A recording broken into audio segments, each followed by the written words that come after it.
Bismillahirrahmanirrahim. Allahun e falenderojmë, paqja dhe mëshira Allahut qoftë mbi Muhamedit sallallahu alaihi wasallam.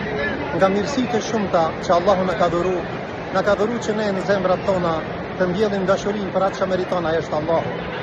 Prezenca e këtij populli nga gjithë bota që kanë ardhur në vendin e shenjtë është vetëm se nga dashuria e madhe për Allahun, dhe kjo është një nga dhuntit dhe mirësitë më të mëdha. Nëse Allahu ta bën rrezik dashurinë në zemrën tënde, nuk ka mirësi më të madhe. Thot Zoti në Kur'anin familjar, thuaj: "Kul in kuntum tuhibbuna Allah fattabi'uni yuhibbukumullah." Nëse e doni Allahun, ndjekni rrugën e tij, rrugën e Allahut dhe pejgamberit, e pastaj Allahu do të na don.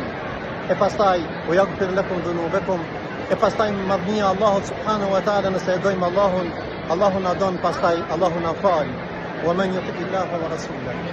Ata që e dojnë Allahun dhe pejgamberin të katë pasë fauzën arima, ata e shpëtuarit.